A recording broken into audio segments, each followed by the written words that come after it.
La pluie fine de l'après-midi tombait sur les ruelles étroites du quartier du marché de Noailles à Marseille. L'odeur des ordures mouillées se mêlait à l'arôme du poisson salé qui flottait dans l'air. Au milieu des piles de cartons et de bouteilles vides, une jeune fille au visage pâle et aux vêtements en lambeaux ramassait patiemment des objets recyclables. Son nom était Solène, elle avait environ 22 ans. Les gens du quartier la connaissaient comme la nouvelle chiffonnière. Son corps était frêle, mais ses mouvements étaient vifs. Chaque matin, elle apparaissait avec un grand sac sur le dos, arpentant les rues détrempées. Elle parlait rarement, et ne regardait jamais les gens dans les yeux. Pour les habitants du marché, Solène n'était qu'une des nombreuses âmes cherchant à survivre parmi les restes de la ville. Cependant, personne ne savait que derrière ce visage sali, Solène n'était pas n'importe qui. Elle était en fait une jeune agente du renseignement d'une unité spéciale de la police, en mission d'infiltration pour démanteler un réseau de rackets organisé dans ce marché. Un réseau que l'on soupçonnait depuis longtemps d'être protégé par des agents corrompus. Ce scénario de mission d'infiltration n'était pas nouveau pour Solène. Avant de rejoindre le renseignement, elle avait fait partie de la police judiciaire. Elle était réputée pour être une agente intelligente, courageuse et capable de s'adapter à toutes les situations. Mais cette fois, sa mission était plus risquée. Elle devait opérer seule, sans identité officielle, sans protection, sans collègues pouvant intervenir à tout moment. Son objectif principal était simple mais dangereux. Découvrir qui était le cerveau de ce racket au marché de Noailles, et surtout, identifier les agents en uniforme qui protégeaient ses activités. Dans le dernier rapport, il était indiqué que les petits commerçants étaient forcés de payer une « taxe de protection » hebdomadaire à un groupe d'hommes se réclamant des protégés de la police. Solène était infiltrée depuis 2 semaines.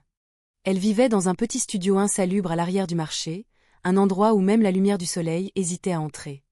Elle se faisait passer pour une chiffonnière afin de se fondre dans la masse sans attirer l'attention. De là, elle observait le mode opératoire des criminels. Qui venaient, qui collectaient l'argent, et qui se rendaient au poste de garde la nuit. Cependant, une chose restait incertaine. Quel policier était directement impliqué? La première rencontre avec l'agent corrompu eut lieu cet après-midi-là. Alors que Solène pesait une pile de bouteilles vides devant un petit café, une voiture de patrouille s'arrêta brusquement devant elle. 2 policiers en sortirent. L'un d'eux était corpulent, portait une moustache épaisse et des lunettes de soleil, bien que le soleil soit déjà couché. Son nom sur sa plaque indiquait « Brigadier-chef Dubois ». « Et, toi, qu'est-ce que tu fous là ?» demanda Dubois d'un ton sec, la dévisageant de la tête aux pieds.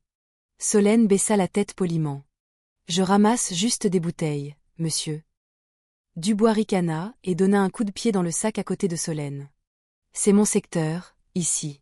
Tu veux gagner ta vie ici? Il faut une autorisation. Compris? » Solène fit semblant d'être confuse. « Une autorisation, monsieur? Je ne suis qu'une chiffonnière. » « Tu commences déjà à faire la maligne, » coupa Dubois d'une voix forte. « Écoute-moi bien, tous ceux qui bossent dans ce marché doivent payer. Au moins 50 € par semaine. Sinon, je t'embarque au poste. » Solène resta silencieuse. Elle savait que si elle résistait trop tôt, sa couverture pourrait sauter. Elle hocha simplement la tête doucement. « D'accord, monsieur. Je vais essayer. » Le policier sourit d'un air sardonique. « Intelligente. Demain, tu déposes l'argent au bistrot de Madame Yvette, tu dis que c'est de la part de Dubois. Compris? » Solène hocha à nouveau la tête, feignant la peur. Mais intérieurement, elle venait de trouver la première pièce du grand puzzle qu'elle cherchait. Le nom, Dubois. La nuit, dans son studio, après que le marché se soit vidé et que le crachin ait cessé, Solène écrivait des notes dans un petit carnet. Ses mains tremblaient légèrement à cause du froid. Le brigadier-chef Dubois dirige le racket dans la zone ouest du marché. Soupçonné de travailler avec les gros commerçants et les placiers illégaux. Point de collecte, bistrot d'Yvette. Heure, 10 heures. Elle fixa longuement ses notes. Chaque mission d'infiltration la mettait à l'épreuve, pas seulement son courage, mais aussi sa patience. Pas d'uniforme, pas de respect de la part des collègues, pas de protection. Juste le silence et l'odeur des ordures qui lui collaient à la peau chaque jour. Mais au-delà de ça, Solène avait une raison personnelle d'être si déterminée à résoudre cette affaire de racket. Son père avait été un petit commerçant qui avait fait faillite à cause de ce genre de taxe de protection. Depuis ce jour, Solène s'était juré de faire respecter la justice pour ceux qui étaient sans défense. Les jours suivants s'écoulèrent lentement. Solène continuait de surveiller les mouvements de Dubois et de son groupe. Elle découvrit que l'argent n'était pas seulement collecté auprès des commerçants, mais aussi auprès des chauffeurs de taxi, des gardiens de parking, et même des livreurs qui attendaient près de la petite gare routière. Chaque après-midi, Dubois arrivait avec sa voiture de patrouille, prétendant faire une ronde de routine. Mais Solène savait que cette voiture transportait souvent un sac noir rempli de l'argent du racket. Parfois, il traînait au poste de garde près du petit pont, buvant du café en riant bruyamment, comme si de rien n'était. Cependant, peu à peu, l'un des hommes de main de Dubois commença à se méfier de Solène. L'homme s'appelait André, un ancien petit truand du marché devenu informateur à gages. Il avait remarqué que Solène ne vendait jamais vraiment le fruit de sa collecte. Parfois, elle ne faisait que tourner dans des zones spécifiques, notant quelque chose sur de petits bouts de papier. Un soir, alors que Solène pesait des plastiques usagés devant un entrepôt vide, André la suivit discrètement à distance. Il vit la jeune fille recopier quelque chose dans un petit carnet. Quand Solène se retourna, André se cacha rapidement derrière un pilier. Il eut un sourire narquois. Une chiffonnière qui écrit des notes tous les soirs? C'est quoi, ça? Ne me dis pas que. Le lendemain matin, André fit son rapport à Dubois. Ce matin-là, le marché était bruyant. Les commerçants criaient pour attirer les clients. L'odeur des brochettes se mélangeait à celle de la terre humide. Solène était assise au bord d'un caniveau, faisant semblant de trier des cartons. Soudain, une grande ombre couvrit son visage. Quand elle leva les yeux, Dubois se tenait devant elle, accompagné de 2 de ses hommes. « Toi, viens ici », ordonna Dubois. Solène fit semblant d'être surprise. « Qu'y a-t-il, monsieur ?» Dubois la fixa intensément. « Tu n'es pas une simple chiffonnière, n'est-ce pas? On m'a rapporté que tu épiais les gens, que tu prenais des notes. » Solène tenta de rester calme. « Je note juste les choses que je ramasse, monsieur. Pour ne pas oublier. »« Tu mens. » Dubois donna un coup de pied dans un seau près des pieds de Solène, faisant gicler l'eau.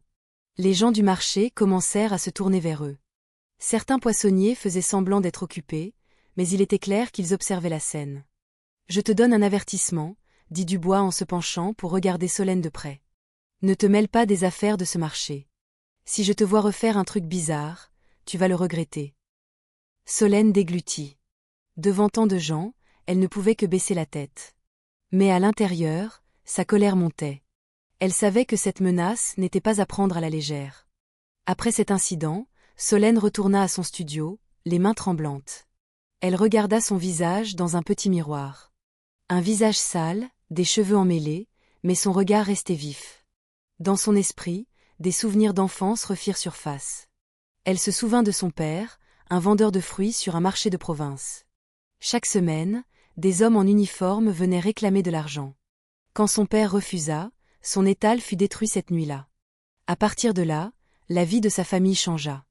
Son père mourut sous la pression, sa mère tomba malade, et Solène jura qu'un jour elle démantèlerait ce système pourri de l'intérieur. Cette infiltration n'était pas seulement un devoir. C'était une vengeance enveloppée de justice. Quelques jours plus tard, Solène décida de prendre un plus grand risque. Elle suivit discrètement Dubois jusqu'à un petit restaurant en périphérie de la ville. Là, elle vit Dubois remettre une grosse enveloppe à un homme en civil. L'homme avait l'air important, portait un costume soigné et une grosse bague à son doigt. D'après la conversation qu'elle surprit, Solène entendit le nom du commissaire Renaud. Ce nom fit battre son cœur. Renaud n'était pas n'importe qui. C'était un officier supérieur du commissariat local. Cela signifiait que la chaîne de ce racket montait jusqu'aux officiers supérieurs. Solène prit des photos discrètement avec un petit téléphone caché dans son sac. Mais avant qu'elle ne puisse partir, quelqu'un lui tapa sur l'épaule. Elle se retourna. André se tenait là, l'air suspicieux. « Qu'est-ce que tu fais ici, Solène ?» Sa voix était froide. Solène essaya de sourire. « Je cherche des bouteilles vides, André. » André s'approcha. « Il n'y a pas d'ordures ici. Seuls les gens riches mangent ici. C'est bizarre, non? Une chiffonnière qui traîne dans un endroit comme ça ?» Solène ne répondit pas. Dans cette seconde tendue, André tenta soudainement de lui arracher son sac. Par réflexe, Solène résista de toutes ses forces. Le sac se déchira légèrement et son téléphone faillit tomber. Heureusement, le klaxon d'une voiture derrière eux fit tourner la tête à André un instant. Solène profita de ce moment pour s'enfuir dans une ruelle étroite et disparaître dans la foule. Cette nuit-là, elle sut une chose avec certitude. Sa couverture était sur le point d'être découverte. Dans son studio, Solène regardait l'écran fissuré de son téléphone.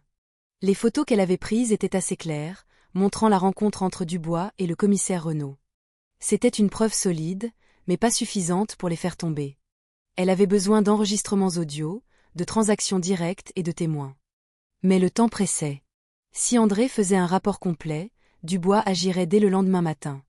Solène devait prendre une décision, continuer la mission au risque d'être capturée, ou mettre fin à l'infiltration avant qu'il ne soit trop tard. Elle choisit de rester. « Si j'arrête maintenant, tous ces sacrifices n'auront servi à rien, » murmura-t-elle. « Je ne suis pas la faible chiffonnière qu'ils imaginent. » Avec une profonde inspiration, Solène planifia sa prochaine étape. Elle allait approcher Madame Yvette, la propriétaire du bistrot où l'argent était collecté. Cette femme semblait gentille et amicale, mais Solène soupçonnait qu'Yvette gardait plus de secrets qu'elle ne le montrait. Dehors, la pluie recommença à tomber. Les gouttes frappaient le toit en tôle de son studio dans un bruit rythmé. Au milieu du son de la pluie, Solène regarda par la fenêtre embuée et se dit « S'ils pensent que je ne suis qu'une chiffonnière, ils vont être surpris quand ils découvriront qui je suis vraiment. » Et cette nuit-là, la mission d'infiltration de Solène entra dans une phase bien plus sombre. Le matin au marché de Noailles était toujours animé très tôt. Les voix des commerçants se mêlaient au vrombissement des motos livrant les légumes. L'air était encore humide après la pluie de la nuit. Au milieu de la foule, Solène marchait lentement, son sac sur le dos. Sa démarche semblait ordinaire, mais ses yeux observaient attentivement chaque coin. Son objectif était clair, le bistrot de Madame Yvette, l'endroit que le brigadier-chef Dubois avait désigné comme le point de collecte. Le bistrot semblait modeste, fait de bois avec un toit en tôle. Devant, une grande marmite de daube provençale dégageait une odeur appétissante. Mais pour un œil averti, quelque chose clochait. Chaque matin, plusieurs hommes aux vêtements usés venaient tour à tour, apportant de petites enveloppes et les remettant à Madame Yvette. Pas pour acheter à manger, mais directement dans le tiroir-caisse en fer sous le comptoir. Solène fit semblant de s'arrêter pour acheter un café. Elle s'assit sur un long banc près de la porte, à une distance sûre du comptoir. De là, elle pouvait observer Madame Yvette. Une femme d'environ 45 ans, corpulente, au large sourire, mais aux yeux vifs, comme quelqu'un habitué à juger qui est ami et qui est ennemi. « Nouvelle ici, ma petite ?» demanda Madame Yvette en versant le café dans un verre. « Oui, madame. »« Nouvelle chiffonnière » répondit Solène d'une voix faible. « Faut travailler dur dans ce marché. Mais fais attention, il y a beaucoup de gens mal intentionnés. » Solène la regarda brevemente. « Mal intentionnés comment, madame ? » « Ah, tu le découvriras bien assez tôt par toi-même, » répondit vivement Yvette avec un sourire. « Bois ton café d'abord. » Solène but une gorgée. Elle savait que ce ton n'était pas une simple formalité, mais un avertissement implicite. Avant qu'elle n'ait pu poser d'autres questions, deux hommes arrivèrent avec des enveloppes et les tendirent directement à Yvette. La femme pesa rapidement les enveloppes, puis les mit dans le tiroir sans les compter. Solène fit semblant de regarder par la fenêtre, mais ses oreilles captèrent clairement leur brève conversation. « Du stand de poulet, madame. »« Ok, dis à Dubois qu'on se voit au pont ce soir. » Ce mot, le pont, fut immédiatement enregistré par Solène. Un nouveau point de rencontre, probablement là où l'argent était remis. Dans l'après-midi, Solène s'assit derrière une pile de sacs usagés près du pont mentionné. De là, elle pouvait voir la petite route habituellement empruntée par les camions poubelles et les triporteurs. Vers 17 heures, une voiture de patrouille s'arrêta. Le brigadier-chef Dubois en descendit vivement, portant un petit sac. Peu après, Madame Yvette arriva de la direction du marché, portant un sac de course. Ils échangèrent quelque chose rapidement, puis parlèrent brièvement. Solène prenait des photos en cachette à l'aide d'une mini-caméra cachée dans une canette vide. Alors qu'elle était sur le point de ranger l'appareil, ses yeux captèrent quelque chose. Quelqu'un au loin l'observait aussi. C'était André, l'homme qui avait failli la démasquer. Solène retint son souffle. Elle savait qu'elle ne pouvait pas s'enfuir immédiatement. Ce serait trop suspect.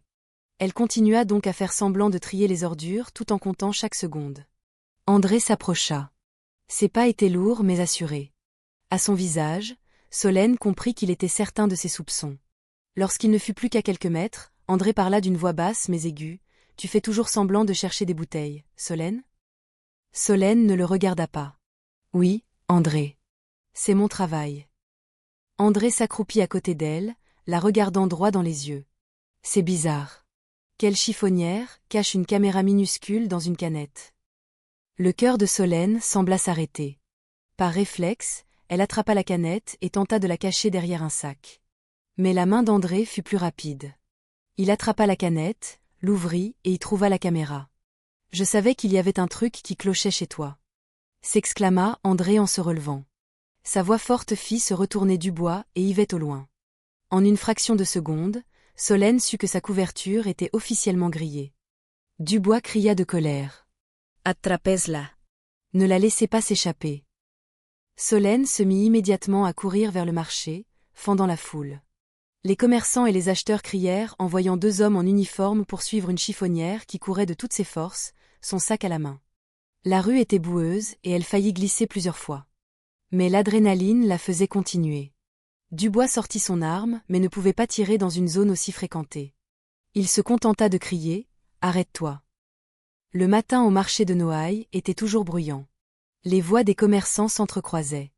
L'odeur des légumes frais se mêlait à celle des beignets chauds et au pas des acheteurs, créant un rythme familier.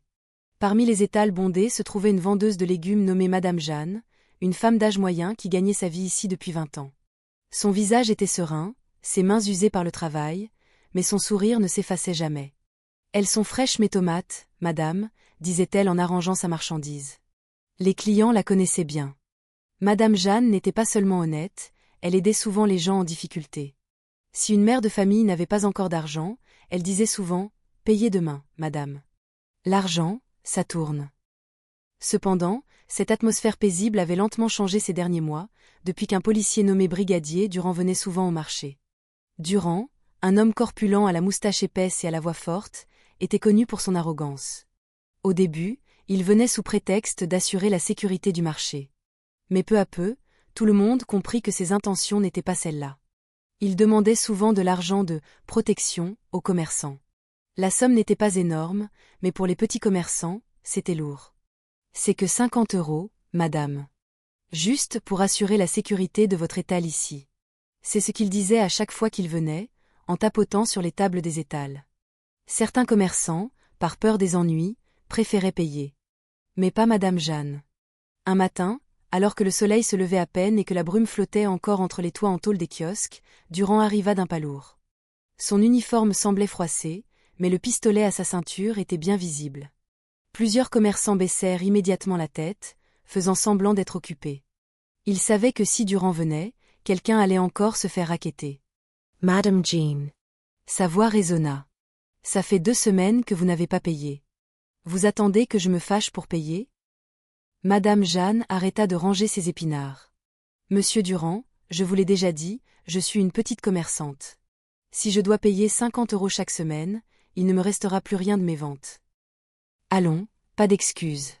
Les autres commerçants y arrivent bien, dit-il en la regardant fixement. Les autres commerçants ont peut-être peur, monsieur. Mais je ne veux pas participer à ça. Je gagne ma vie honnêtement.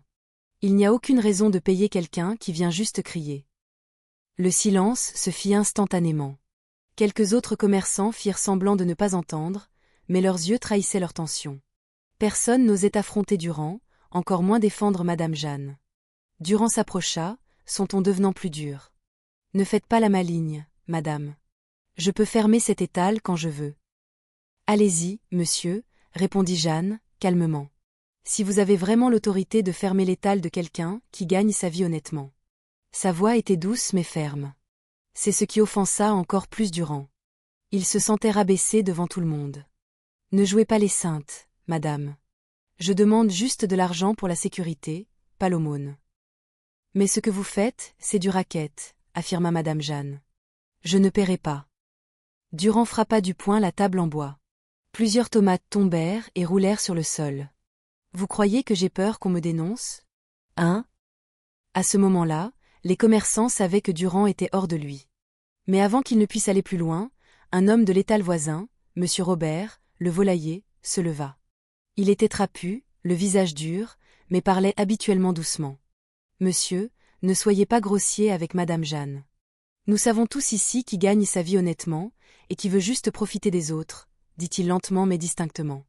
Durand se tourna vers lui, les yeux plissés. « Toi aussi, tu veux t'en mêler ? Robert resta silencieux. Il connaissait les risques, mais au fond de lui, il en avait assez depuis longtemps du comportement de Durand. Beaucoup de commerçants contenaient leur colère, mais restaient silencieux par peur des représailles. Depuis ce jour, l'atmosphère du marché changea. Les commerçants commencèrent à chuchoter sur le courage de Madame Jeanne. Certains étaient fiers, d'autres inquiets. Mais tous savaient qu'après cet incident, Durand n'allait pas en rester là. Dans l'après-midi, alors que le marché commençait à se vider, Durand revint. Cette fois, il n'était pas seul. Il était accompagné de 2 collègues, également connus pour leur brutalité, Luc et Marc. Ils ne venaient pas pour patrouiller, mais pour régler leurs comptes. Ils se tinrent devant l'étal de Madame Jeanne, la fixant sans un mot. Puis Durand dit : « Je vous donne une dernière chance. Si vous voulez la tranquillité, payez maintenant. Sinon, demain, n'ouvrez pas votre étal. » Madame Jeanne ne les regarda pas. Elle continuait de ranger la marchandise restante. « Je n'ai pas peur, monsieur. Si vous voulez détruire ma marchandise, allez-y. Mais je suis sûr que Dieu ne dort pas. » Durand eut un rire sardonique. « Tu crois que Dieu va t'aider dans un marché comme celui-ci » Mais avant qu'il ne puisse donner un coup de pied dans la table, une voix venant du fond de l'allée se fit entendre. « Arrêtez. Ne touchez pas aux affaires des gens. » C'était à nouveau monsieur Robert. Cette fois, il était accompagné de plusieurs autres commerçants. Pierre le boulanger, Didier le vendeur de fruits, et Yvan le marchand de soupe. Ils se tenaient tous derrière Madame Jeanne. Leur nombre augmentait, car la nouvelle du comportement de Durand s'était répandue rapidement. Durand regarda autour de lui. Il ne s'attendait pas à ce que ces gens, autrefois silencieux, osent se dresser contre lui. Mais il ne recula pas. « Oh, alors maintenant vous osez vous opposer à l'autorité, hein » dit-il d'un ton provocateur. Robert Essavanka. Nous ne nous opposons pas à l'uniforme, monsieur. Nous nous opposons seulement à ceux qui abusent de cet uniforme. Cette phrase fut comme une gifle. Le visage de Durand devint rouge. Il tira sur le col de sa propre chemise, essayant de contenir sa colère, mais échoua. « Comment oses-tu me parler comme ça ? Tu veux que je vous emmène tous au poste ?» Personne ne répondit. Mais le regard des commerçants montrait une chose, ils n'avaient plus peur. Durand essayait de maintenir son autorité. Mais au milieu de la tension, un homme en civil s'approcha, portant une veste usée et un vieux chapeau. Son visage était ordinaire, mais ses yeux étaient perçants.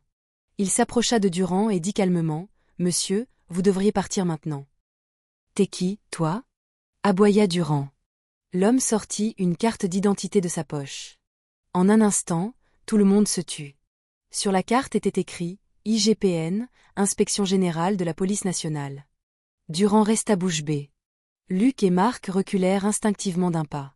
L'homme, qui se présenta comme le lieutenant Fabre, dit « Nous surveillons vos activités depuis plusieurs semaines. Nous avons reçu de nombreux rapports de la part des commerçants ici. » Le visage de Durand était livide. « Monsieur, je ne faisais que… » « Ça suffit, » coupa Fabre. « Vous parlerez au bureau. Maintenant, suivez-moi. » L'ambiance du marché devint électrique. Les commerçants chuchotaient. Certains couvraient leur bouche, incrédules, d'autres regardaient Madame Jeanne avec admiration. Pendant ce temps, Durand ne pouvait que rester silencieux, n'osant plus résister. Avant d'être emmené, Fabre regarda Madame Jeanne et dit doucement : « Merci, madame. C'est grâce à votre courage que nous avons pu intervenir directement. Beaucoup d'affaires de raquettes comme celle-ci sont difficiles à prouver sans quelqu'un qui ose parler. » Madame Jeanne baissa la tête, émue. « Je ne voulais juste pas que les petites gens continuent d'être écrasées, monsieur. » Fabre eut un petit sourire. « Et c'est grâce à des gens comme vous que la justice a encore sa place dans ce pays. » Cependant, l'histoire n'était pas terminée. Car derrière l'arrestation de Durand, il y avait encore un réseau plus large, et ce marché allait à nouveau être le témoin de la lutte des petites gens contre l'abus de pouvoir. L'aube se levait à l'est, colorant le ciel de Marseille d'un doux reflet orangé. Le marché de Noailles reprenait vie comme d'habitude. Mais il y avait un grand changement cette fois-ci. L'absence du policier arrogant qui avait l'habitude de faire sa ronde pour réclamer de l'argent. Les visages des commerçants semblaient plus sereins. Il n'y avait plus cette anxiété chaque fois que le son des bottes résonnait sur le ciment. Au commissariat central, l'atmosphère était lourde. Les 3 policiers qui avaient harcelé les commerçants étaient maintenant assis en salle d'interrogatoire, le visage blême. Ils savaient que leur carrière en tant que force de l'ordre était terminée. En face d'eux se tenait Chloé, cette fois-ci en uniforme officiel d'agent de renseignement de la police, avec son badge et son ordre de mission. La porte en métal grinça doucement. Le commissaire divisionnaire Arnaud, le supérieur direct de Chloé, entra d'un pas assuré. « Je vous l'ai déjà dit, votre devoir est de protéger les citoyens, pas de les opprimer, dit-il d'un ton calme mais tranchant. Et vous venez d'opprimer quelqu'un qui se battait pour nettoyer le nom de cette institution. » Les trois hommes ne pouvaient que baisser la tête. Il n'y avait plus de défense possible. Chloé les regarda, non pas avec haine, mais avec déception. « Je suis descendue sur le terrain non pas pour vous piéger, mais pour savoir à quel point la confiance du public envers la police était brisée. Il s'avère que c'est plus profond que je ne le pensais. » Quelques jours plus tard, la vidéo de l'incident au marché fut finalement rendue publique, dans le cadre du rapport officiel. Le clip de 3 minutes montrait comment Chloé, la chiffonnière, avait été traitée durement lors de sa première confrontation, et comment les habitants, menés par Madame Jeanne, avaient finalement défendu la chiffonnière qui s'est révélée être une agente infiltrée. La vidéo devint virale en une nuit sur les réseaux sociaux. Des milliers de commentaires affluèrent. Bravo à Madame Jeanne. Enfin une policière qui est vraiment du côté du peuple. J'espère que les autres agents en tireront des leçons. N'abusez pas de votre pouvoir. On la prenait pour une chiffonnière, c'était une justicière infiltrée. Le marché de Noailles attira également l'attention de la mairie. Les rues furent réparées, les installations publiques rénovées, et la surveillance du racket fut renforcée. Les commerçants voyaient souvent Chloé venir, cette fois sans déguisement ni vêtements sales, juste avec un sourire chaleureux et un bonjour amical. « Madame Chloé, venez manger une bouillabaisse. C'est gratuit pour l'héroïne du marché. » cria Madame Jeanne depuis son étal de légumes, qu'elle avait agrandi avec un petit coin restauration. Chloé rit doucement. « Ah, si c'est comme ça, je vais finir par venir tous les jours, Madame Jeanne. » Mais derrière tout cela, Chloé savait que sa tâche n'était pas terminée. L'affaire du marché n'était qu'une petite partie d'un réseau de corruption à un niveau bien plus élevé. Mais au moins, sa petite lutte avait ravivé l'espoir. Que l'honnêteté et le courage, même s'ils sont d'abord incompris, peuvent toujours changer les choses. Un soir, Chloé se tenait sur le petit pont près du marché, regardant le vieux port scintiller sous les lumières de la ville. Le vent du soir soufflait doucement, apportant l'odeur de la terre humide et le son de la vie qui était revenu à la normale. Le commissaire Arnaud vint la rejoindre. « Vous avez accompli quelque chose de grand, Chloé. Mais je sais que vous portez encore un fardeau. » Chloé regarda au loin vers le marché. « Je veux juste que les gens aient à nouveau confiance en cet uniforme, monsieur. S'ils peuvent sourire sans avoir peur, cela me suffit. » Arnaud hocha la tête. « C'est la raison pour laquelle vous méritez d'être ici. » Quelques mois plus tard, le commissariat de Noailles fut déclaré « propre de tout racket ». Un programme de réforme interne commença à être appliqué. Les policiers honnêtes eurent l'opportunité de s'exprimer. Devant le commissariat, une grande bannière fut accrochée, portant l'inscription « Protégé, pas opprimé ». Chloé, désormais promue commissaire, passa devant la bannière d'un pas tranquille. Elle regardait les visages des citoyens qui, autrefois, baissaient la tête de peur, et qui maintenant la saluaient avec un sourire. Sur sa poitrine, son insigne du renseignement était toujours épinglé. Mais maintenant, elle n'avait plus besoin de se déguiser pour prouver qui elle était. Elle n'était plus connue comme la faible chiffonnière, mais comme le symbole que la vérité vient parfois des endroits les plus inattendus. Et au milieu de l'agitation du marché qui avait retrouvé sa vitalité, la voix de Madame Jeanne résonna à nouveau. « Madame la commissaire, la bouillabaisse est toujours gratuite, hein ?» Chloé rit. « Dans ce cas, je suis officiellement votre cliente la plus fidèle, Madame Jeanne. » Elle s'assit sur le simple banc en bois, savourant un bol de bouillabaisse chaude tout en regardant l'agitation du marché qui vivait des